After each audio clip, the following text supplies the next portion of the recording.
கோரிக்கைகளை வலியுறுத்தி இரண்டாவது நாளாக பள்ளிக்கல்வித்துறை இயக்குநர் அலுவலகத்தை முற்றுகையிட முயன்ற ஆசிரியர்களை காவல்துறையினர் கைது செய்தனர். ஊதிய முரண்பாடுகளை களைய வேண்டும், பழைய ஓய்வூதிய திட்டத்தை செயல்படுத்த வேண்டும் என்பது உள்ளிட்ட 30 கோரிக்கைகளை வலியுறுத்தி ஆசிரியர்கள் நேற்று போராட்டத்தில் ஈடுபட்டனர்.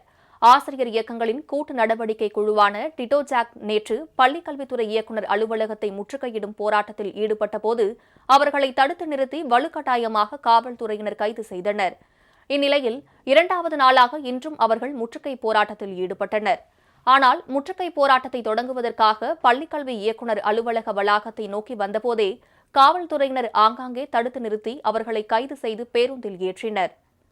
அரசானது அவர்கள் கொடுத்த வாக்குறுதிகளைத்தான் நாங்கள் கேட்கின்றோம். பங்களிப்பு ஓய்வூதியத்தை ரத்து செய்வோம் என்றார்கள். இடைநிலை ஆசிரியர்களின் அந்த மத்திய அரசு இணையான ஊதியத்தை வழங்குவோம் என்று சொன்னார்கள். இதுபோன்ற எந்த கோரிக்கைகளையும் அவர்கள் உறுதியளித்த கோரிக்கையை தான் நாங்கள் கேட்கின்றோம். எதையுமே வழங்காமல் நாங்கள் எதிர்பார்க்காத வகையில் இந்த அரசாணை 243 அமல்படுத்தியது தான் எங்கள் ஆசிரியர் மத்தியிலே மிகப்பெரிய மன உளைச்சலையும் கொந்தளிப்பையும் ஏற்படுத்தியுள்ளது.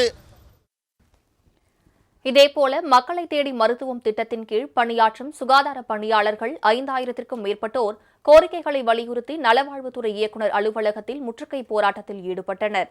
அவர்களை தடுத்து நிறுத்திய காவல்துறையினர் கைது செய்து பேருந்தில் அழைத்து சென்றனர்.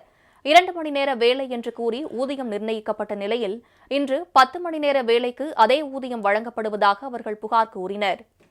183 ரூபாய் கூலி உயர்த்தி கொடு என்பது குற்றமா? 2 மணி நேர வேலை என்பதை பணிச்சுமை குறை என்று கேட்பது குற்றமா? நிரந்தரம் செய்வதென்று குற்றமா? என்ன குற்றம் செய்தோம் காவல்துறை இப்படி ஒடுக்குவதற்கு?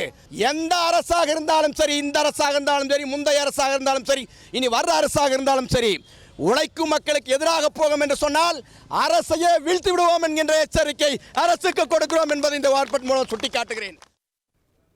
நியாயமான முறையில் போராட்டம் நடத்தக்கூட அனுமதி தராமல் காவல்துறை அலைக்கழிப்பதாகவும் போராட்டத்தில் ஈடுபட முயன்றவர்களை ஆங்காங்கே கைது செய்வதாகவும் அவர் குற்றம் சாட்டினார்.